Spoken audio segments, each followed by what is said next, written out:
From the Eccles Convention Center in Ogden, Utah, welcome to this week's episode of The County Seat. We're bringing you our show Al Fresco today. You know, there is a continuing debate between states' rights and federal authority, and it manifests itself no more clearly than in law enforcement, particularly when you're talking about public lands.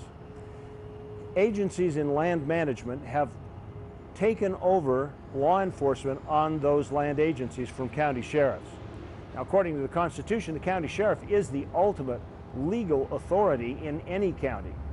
And this is coming to a head in the conflicts between agency police officers enforcing their own codes and regulations that are similar but parallel to state statute. And it is causing some problems. With a background on the story, here is Malia Bascom. Tombstone, Arizona, the town too tough to die. The vision of U.S. Marshals and sheriffs standing for justice in a lawless land is embedded in our Western culture. Those old battles are now far removed from modern times, but new ones have cropped up to take their place. Today's fight doesn't involve outlaws, rather the U.S. Forest Service, and the battle isn't over gold or territory, but water. Hiking up Miller Canyon, you will find the burnt skeletons of trees from the monument fire that swept through the Huachuca Mountains last summer. Running between the burnt matchsticks is the remnants of a pipeline that has delivered water to the town of Tombstone for over 130 years. After the fire came flooding and mudslides, which left the pipeline in a state of complete disrepair. Construction crews were to begin immediately to repair the damage, but were stopped by the Forest Service from bringing heavy equipment into the area. The pipeline runs through the Miller Peak Wilderness and is also habitat for the Mexican spotted owl. Local officials were told they could only do the work by hand. By federal regulation, no mechanized equipment is allowed in a wilderness area. We finally did drive a tractor in there, an excavator. And one of the local residents there called the Forest Service and notified them that we were moving into the wilderness with a piece of mechanized equipment.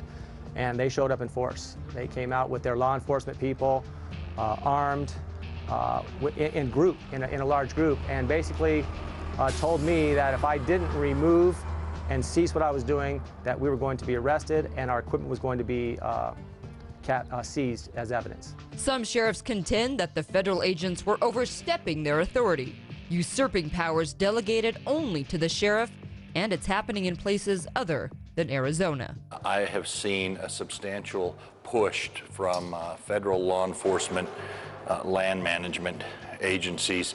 They have come in and not wanted to work with the sheriff's office. So there's a lot of us old sheriffs and some of the new sheriffs that just flat don't believe that BLM has congressional authority to have law enforcement.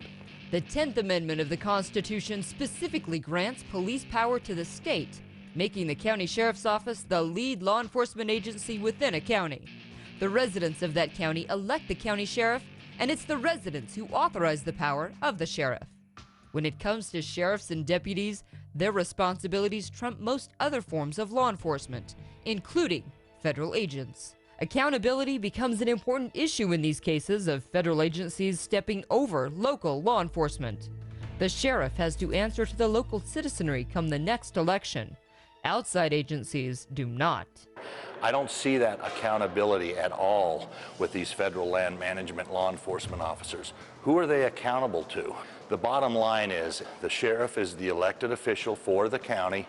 He answers to the citizens, and we should be the ones to do the law enforcement in the county. It's important that county sheriffs be given that recognition, because really the power seated in the county sheriff is a power given to him by the people, which can be taken away at election every 4 years. They can take that power away from him. In the case of a federal law enforcement officer, they're only accountable to a line officer, most of which, in the case of BLM, Forest Service, and even the Park Service, are line officers. They don't have any law enforcement background.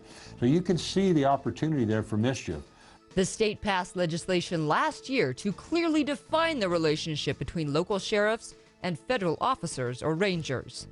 According to that law, when federal agencies and county sheriffs cross paths on a state crime, The sheriff's authority actually supersedes that of federal authority, and the state is ready to take the issue to court. At the end of the day, what we're doing is here protecting the interests of the citizens. This isn't, oh, Sheriff, I'm in charge. It's how do we best protect the citizens of the state? How do we protect their rights? And that we have a duty to protect them from abuses by the federal government in this case. The problem is the federal government has teed this up in a way that they are contrary to the sheriffs now, contrary to the citizens of the state, and nobody wants their help because of the way they've been acting. And that is harmful to public safety in our state, in our lands. And so we want to get this back to the sheriff's authority.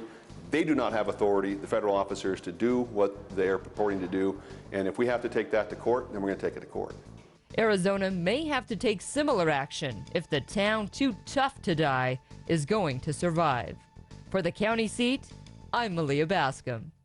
Thank you, Malia, for that report. We will continue our discussion on growing federal police authority on federal lands and its implications on state and local authority, and even some of the constitutional issues that are involved in this case. We'll be right back with more of the County Seat. How do you describe the perfect destination?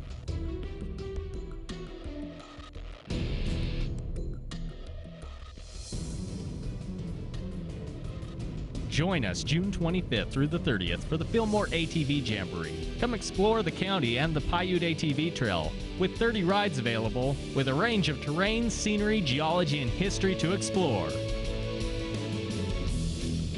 Pick your adventure in Millard County. You see a snapshot and you wish you could make it real. You glance at a calendar and imagine you could step inside. You see adventure and long to join in. In Kane County, Utah, there's nothing to hold you back. Land, water, air, from the Red Rocks to the top of the world. A motorized adventure to the style of the Old West. Experience the true meaning of freedom. Kane County, Utah. Come play in our backyard. There aren't a lot of places in this world where you can feel truly free and wild, where the horizon invites you to set off on adventure. In Tooele County, you'll find just that. Explore the Benson Grist Mill and step back in time. Find yourself on a trek through our canyons. Join us for our Wild Horse and Heritage Days, June 7th through the 9th, and take home a piece of the West. Tooele County. Experience endless horizons. Welcome to San Juan County. See forever May 20th, 2012 for the annular or Ring of Fire eclipse. Natural Bridges National Monument will be one of the best locations in Utah's canyon country to view this amazing phenomenon. Utah's San Juan County, where life is elevated.